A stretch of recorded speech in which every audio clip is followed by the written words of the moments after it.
Hello friends, welcome to my video. तो आज हम बात करेंगे Punjab police SI exam pattern के बारे में। तो ये जो एग्ज़ाम है, इस एग्ज़ाम के दो एग्ज़ाम पेपर्स होते हैं और ये सारा का सारा एग्ज़ाम पेपर एमसीक्यू टाइप में होता है। इस एग्ज़ाम में अगर आपने कोई भी क्वेश्चन गलत करते हैं तो उसके नेगेटिव मार्किंग भी है, जो 25% कटेगा। जैसे एक क्वेश्चन एक नंबर का है तो 0.25 नंबर आपके कट काट लिए जाएंगे अगर आपने गलत किया होगा तो। दोनों पेपर 400-400 मार्क्स के होंगे और दोनों पेपर को करने के लिए आपको 2-2 घंटे दिए जाएंगे। मतलब एक एग्जाम को करने के लिए 2 घंटे, दूसरे एग्जाम को करने के लिए 2 घंटे। फिर है there will be 3 suggestion for paper exam one, मतलब 3 कैटेगरीज में बांटा गया है एग्जाम वन को, और पेपर टू को भी 3 कैटेगरी में बांटा गया है। ये जो एग्ज़ाम है ये 12 बेस्ड एग्ज़ाम है और अगर आपने कोई भी अटेम्प्ट नहीं करा है क्वेश्चन को तो उसके आपको सीधे के सीधे 0 मार्क्स मिलेंगे। तो अभी बात करते हैं पेपर वन के बारे में। पेपर वन पहला आता है जनरल अवेयरनेस, क्वांटिटेटिव एप्टीट्यूड और पंजाबी। ये 3 फील्ड के क्वेश्चन पूछे जाएंगे आपसे पेपर वन में, जो टोटल के टोटल 400 क्वेश्चन होंगे और 400 ही मार्क्स का एग्ज़ाम होगा। और इस एग्ज़ाम को पूरा करने के लिए आपके पास 2 घंटे होंगे। पेपर टू की बात कर लेते हैं। पेपर टू में भी 3 कैटेगरीज में डिवाइड किया गया है: logical and analytical reasoning, data interpretation. दूसरा है डिजिटल लिटरेसी एंड अवेयरनेस और तीसरा है English. Logical and analytical reasoning में आपसे रीजनिंग के क्वेश्चंस पूछे जाएंगे, डेटा इंटरप्रिटेशन के क्वेश्चन पूछे जाएंगे, चार्ट्स के बारे में पूछा जाएगा, और डिजिटल एंड लिटरेसी अवेयरनेस में आपसे कंप्यूटर नॉलेज पूछी जाएगी। और इंग्लिश का पेपर तो आपको पता ही है, इंग्लिश का पेपर में फिल इन द ब्लैंक्स और ये एरर डिटेक्शन होते हैं। तो ये एग्ज़ाम में भी जो सेकंड पेपर है आपका, उसमें भी 400 मार्क्स का पेपर होगा और 400 ही क्वेश्चन होंगे। और इस पेपर को करने के लिए भी आपको 2 घंटे चाहिए, 2 घंटे मिलेंगे। अब बात कर लेते हैं सब इंस्पेक्टर सिलेबस के बारे में। तो जो जनरल अवेयरनेस है, जनरल अवेयरनेस की जो कैटेगरी है जो पेपर वन में पूछी जाएगी, उसमें क्या क्या आता है।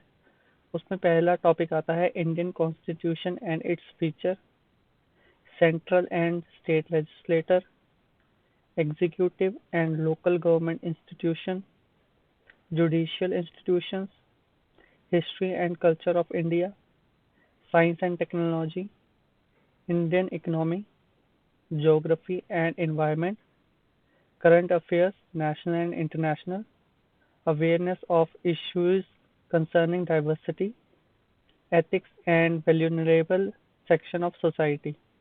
मतलब ये जो सारा का सारा जो सिलेबस है वो मोस्टली आपका 10th 11th 12th की एनसीईआरटी का ही है, जो आपको बहुत ही ज़्यादा हेल्प करेंगी। फिर बात करते हैं quantitative aptitude and numerical skills के बारे में, जिसमें पहला टॉपिक आता है numbers and there relation, second topic आता है सिंप्लीफिकेशन, फिर आता है decimal and fraction, ratio and proportion, percentage के क्वेश्चंस पूछे जाते हैं, एवरेज में मीन मीडियन मोड पूछा जाता है, प्रॉफिट एंड लॉस पूछा जाता है, simple and compound, time and work, mensuration, speed, time and distance equation. इन सारे टॉपिक से आपसे quantitative aptitude and numerical skill में क्वेश्चंस पूछे जाते हैं। फिर आपका आ जाता है पंजाबी का पेपर, जो पहले फर्स्ट एग्जाम में इंक्लूड है, जिसमें पंजाबी के पेपर में आपसे पूछा जाता है Punjabi language skills including sentence completion and structuring, error detection, vocabulary, synonyms, antonyms, one substitution, और थोड़ा सा और पूछा जाता है वोकेबलरी के बारे में इस पंजाबी के पेपर में। और फिर पूछा जाता है reading comprehension passage, translate from English to Hindi, precise skills, fill in the blanks. Translation from English to Hindi मतलब आपसे इंग्लिश में एक पैराग्राफ दिया जाएगा, उसको आपको पंजाबी में कन्वर्ट करना है। रीडिंग कॉम्प्रीहेंशन जो पैसेज होगा वो आपको पंजाबी में दिया जाएगा और उसी में ही आपसे सवाल पूछे जाएंगे। एरर डिटेक्शन में आपको एक सेंटेंस दिया जाएगा पंजाबी में और आपको उसमें से जो वर्ड नहीं मिल रहा है उस सेंटेंस के साथ उसको डिटेक्ट करना है। फिर बात कर लेते हैं logical and analytical reasoning data interpretation में, जिसमें आपके मोस्टली चार्ट्स और लेटर्स और मिसिंग नंबर्स पूछे जाते हैं। तो पहला टॉपिक आता है इसमें statement and conclusions, number and letters, sequencing, missing number, pattern completion, order and ranking, direction and distances, data sufficiency, puzzles के क्वेश्चंस पूछे जाते हैं, क्लासिफिकेशन एंड एनालॉजी के क्वेश्चंस पूछे जाते हैं। कैलेंडर के ज़्यादा मोस्टली इतने क्वेश्चन नहीं आते हैं, पर आते हैं एग्जाम में, एक दो क्वेश्चन ज़रूर आते हैं कैलेंडर्स के भी क्वेश्चन में।